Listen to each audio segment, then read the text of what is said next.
Hello everyone, welcome to SS kitchen and vlogs.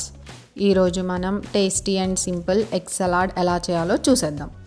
ముందుగా lettuce, carrots, onions, boiled eggs. ఇప్పుడు ఒక pan తీసుకొని 1 tablespoon of ఆయిల్ని heat చేసుకోవాలి. అందులో 1/2 tablespoon of salt, 1 tablespoon of మిర్చి, 1 tablespoon of 1/2 tablespoon of garam masala. దీంట్లో boiled eggs అన్నిటినీ వేసుకొని మొత్తం ఆ మసాలా మనం వేసుకున్నదంతా మంచిగా దాని మొత్తానికి అప్లై అయ్యేలాగా ఫ్రై చేసుకోవాలి. వైట్ ఎగ్లో ఎల్లోని ఉంచుకున్నా పర్లేదు, తీసేసినా పర్లేదు. నేను నార్మల్గా మొత్తం ఎగ్ని పీసెస్లా కట్ చేసేసుకొని వేసుకున్నాను. ఇప్పుడు లెటస్, ఆనియన్స్, క్యారెట్స్ వీటన్నిటి మీద కొంచెం పెప్పర్, 1 టేబుల్ స్పూన్ ఆర్ మీ ఇష్టం ఎంత రిక్వైర్ అయితే అంత సాల్ట్ తగినంత. నెక్స్ట్ ఈ బాయిల్డ్ ఎగ్స్ మనం ఫ్రై చేసుకున్నాం కదా, అదంతా మొత్తం అంతా మనం రెడీగా పెట్టుకున్న వాటిలో వేసేసుకొని మిక్స్ చేసుకోవాలి.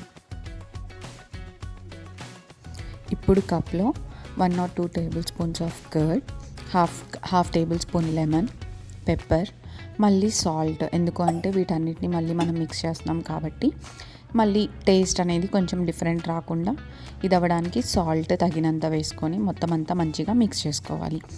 కర్డ్ అంటే ఇష్టం లేని వాళ్ళు ఈ కర్డ్ ప్లేస్లో మైనీస్ని కూడా వేసుకోవచ్చు. మొత్తం అంతా రెడీ అయిన తర్వాత మొత్తం మన సలాడ్ మీద దాన్ని మంచిగా వేసేసుకోవాలి. సో చాలా ఈజీ అండి. So simple and tasty egg salad is ready. So ఇప్పుడు మీరు టేస్ట్ చేసేయచ్చు. ఈవినింగ్ స్నాక్గా కూడా ఇది చాలా బాగుంటుంది.